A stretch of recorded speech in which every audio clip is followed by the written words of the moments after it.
Bonjour Mathieu. Cette semaine, j'ai travaillé sur ton outil pour faire ta corrélation bancaire. Euh, Comme la base de données est sur le serveur, il est nécessaire d'installer des outils. Donc, je t'enverrai les deux fichiers, le MySQL Connector et le connecteur ODBC. Très simple à installer, il suffit de cliquer dessus.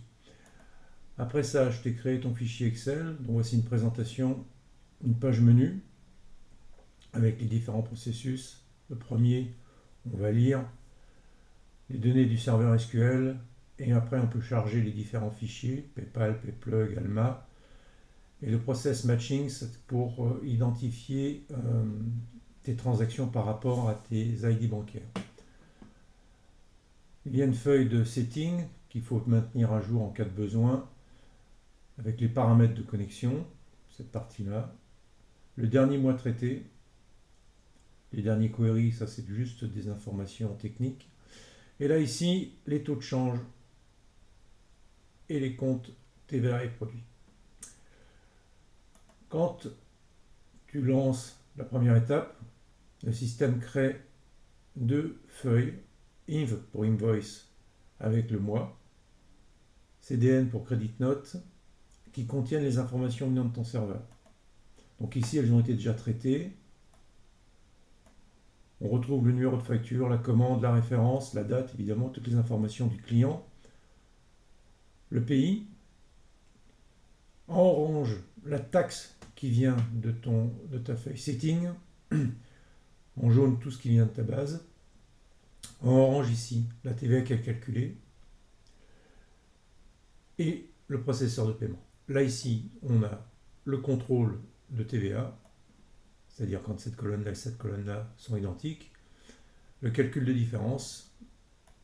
En vert, on a bien retrouvé le même numéro de transaction ID. Et à ce moment-là, on récupère le brut, les frais et le net. Et on vérifie que ça match, c'est-à-dire que la colonne brute corresponde, Y brut corresponde à T ici, ainsi de suite. Donc, il y a sur le mois de septembre seulement une erreur. Je ne comprends pas qu'un client US ait dû payer de la TVA. J'ai été vérifié dans ta base, effectivement, il y a une facture avec une TVA française. Assez surprenant. Et sinon, il y avait une petite subtilité dans les mois précédents sur tes calculs de TVA qui venait du fait que de temps en temps, tu appliques une ristourne. D'accord?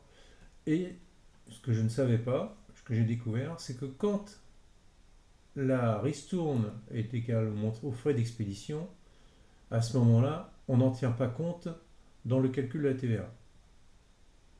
Par contre, si on a un montant différent où il n'y a pas de frais d'expédition, cherchons un exemple ici, d'accord, la TVA va être calculée en intégrant la ristourne. Sur les notes de crédit, les informations basiques qui permettent de retrouver les pièces à la main. Voilà, j'ai fini l'outil. J'ai eu Faustine qui me demandait si je pouvais lui générer, c'est-à-dire rajouter une feuille et générer le fichier de transaction pour son outil. Je vais en discuter avec elle et j'aimerais avoir un retour de ta part si tu veux quelque chose de plus. Merci de ton attention.